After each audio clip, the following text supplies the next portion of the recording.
Dear friends of Kosovo, we say thank you.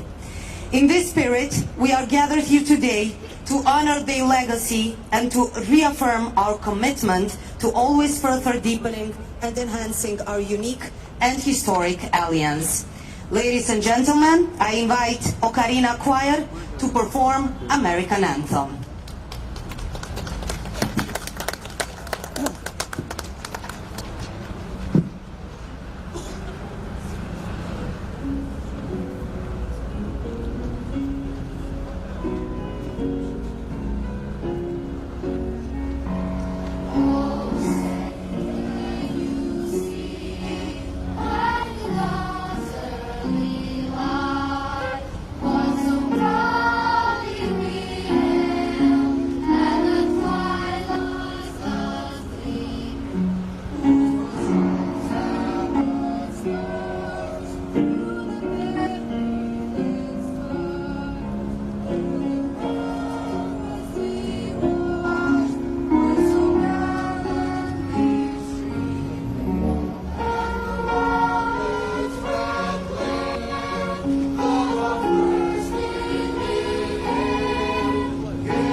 Thank you so much.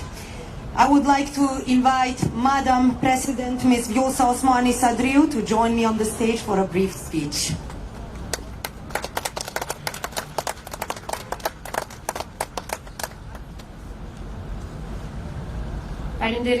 Good afternoon, everyone. Mr. Ambassador, dear Jeff, Major General Stephen Osborne, të nderuar Zoti Regjepi, Zoti Mustafa, të dashur pjesëmarrës, shumë të dashur fëmijë nga kori Ocarina, të nderuar pjesëmarrës që sot na jeni bashkuar për të nderuar presidentët e Shteteve të Bashkuara të Amerikës, miq të mëdhenj të Kosovës, friends of Kosovo and friends of the United States.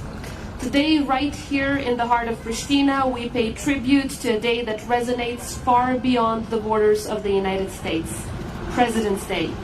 A day that celebrates not just the individuals who have held the office of the president, but the spirit of democracy that they represent. It is a spirit that the United States of America has shared generously with the world, and one that has had a profound impact in our own journey as a country. These leaders, from George Washington to Abraham Lincoln, from Franklin Roosevelt all the way to Bill Clinton and to the present day, have not only shaped the destiny of their country, but have also lit a beacon of hope for democratic aspirations across the globe.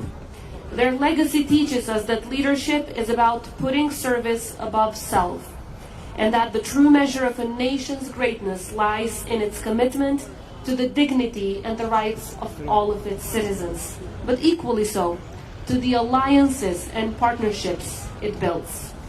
The relationship between the United States and the Republic of Kosovo is a testament to these shared values. From our struggle for freedom and independence to the building of our strong, resilient, and democratic institutions, the United States has stood by us, offering support, guidance, and friendship. Many U.S. presidents have played a pivotal role in this journey, understanding that the quest for freedom and democracy transcends geographical boundaries. Last year, I spoke about President Clinton and his commitment to the people of Kosovo, refusing to sit idly by and watch innocent people suffer. He became our voice when decades of oppression and discrimination culminated in a genocidal war against us. Today, I turned the page to another chapter, a chapter about President Biden, the current President of the United States, a man whose journey from the halls of the Senate to the corridors of the Vice Presidency and now to the very pinnacle of leadership as a U.S. President has been marked by a strong friendship to our country and our people, especially during the pivotal moments that have shaped our trajectory. President Biden's support is a true testament to the deep-seated bonds of friendship that have long defined our partnership. He doesn't just understand our aspirations for freedom and democracy, he stands shoulder to shoulder with us in our ongoing quest to fortify these ideals. And as he stated in a message to us in 2021, he said, "I commit to you the U.S. will remain Kosovo's steadfast partner so that together we can prove that democracies are able to deliver the needs of their people."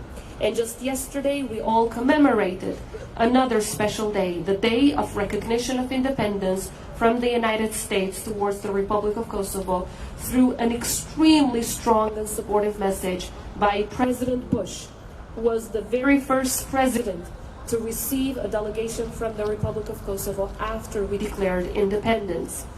Indeed, let us all remember the contribution of all these presidents, showing once again that the support towards Kosovo has always been bipartisan. And let us also remember that democracy requires constant vigilance, dedication, and a willingness to act in the service of the common good. Together, inspired by the legacy of so many U.S. presidents and supported by the bonds of friendship between our peoples, we will continue to strive for a future marked by peace, prosperity, and equality for all. Today and every other day, we are eternally grateful for the sacrifices made by American soldiers on our soil, for the diplomatic efforts that have helped shape our statehood through so many outstanding ambassadors, and especially the current one, and for the continued investments in our society and economy by every single part of every single U.S. institution. This gratitude is deeply embedded in the hearts of every member of our society, in the hearts of every Kosovar.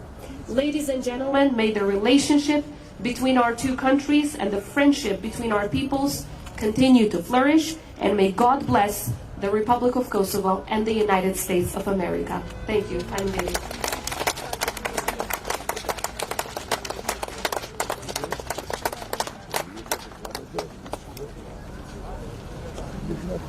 Thank you, Madam President.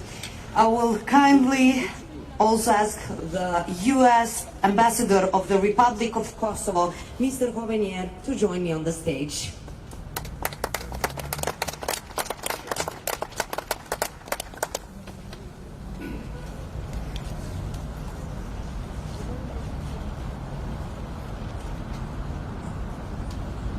Good afternoon.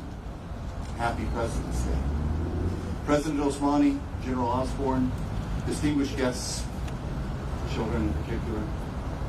Today marks a widely celebrated public holiday in the United States of America, President's Day. Now, this holiday was originally established in 1885, and it began as a celebration and recognition of just one president, the first president of the United States, George Washington, and the holiday falls very close to his birthday.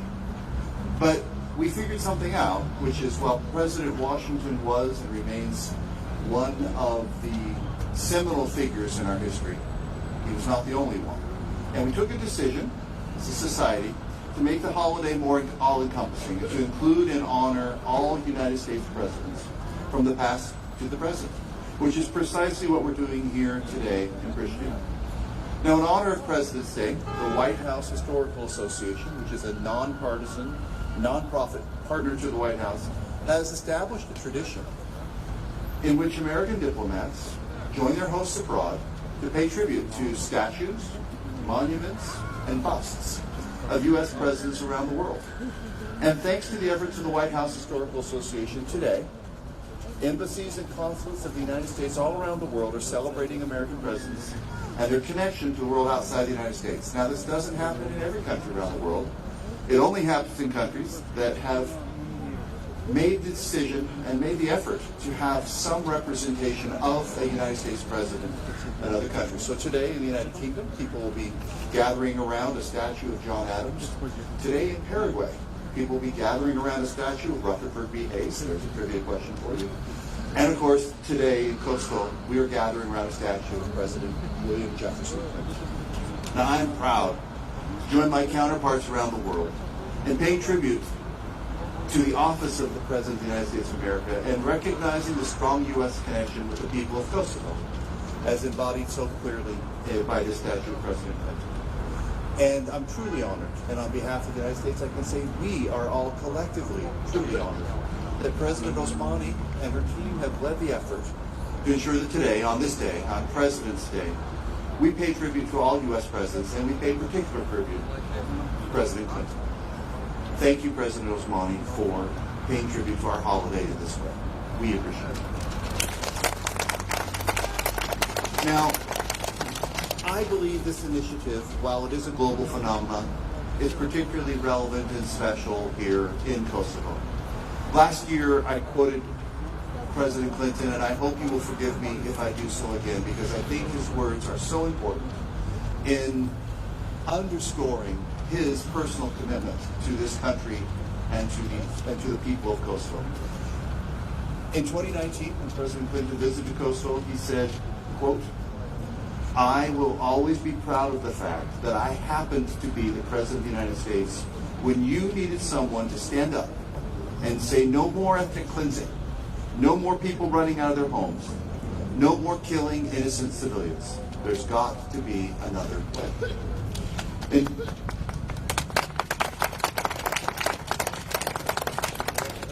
As many of you know, in 2009, President Clinton was here, probably right about where I'm standing, for the inauguration of this statue. And at that point, he said, quote, "I am profoundly grateful that I had the chance to be a part of ending the horrible things that were happening to you 10 years ago and giving you a chance to build a better future for yourself." So, while, as President Osmani rightly pointed out, the commitment of the United States to the people of Kosovo predates President Clinton and postdates President Clinton, and I can tell you myself about things that I have seen President Bush and President Obama and President Biden and President Trump do for Kosovo. I am pleased, however, that the president in place at the time of some of our most consequential choices and consequential decisions, directly relevant to and critical to our support for the people of Kosovo to chart their own destiny rather than have choices imposed upon them by others, took place during the time of President Clinton's presidency, and that he showed extraordinary leadership and courage in advancing that cause. Thank you all for joining us today. Thank you for letting us share our president with you, because I think many of you tell me he's our president. I couldn't say it any other way. And thank you on behalf of the United States of America.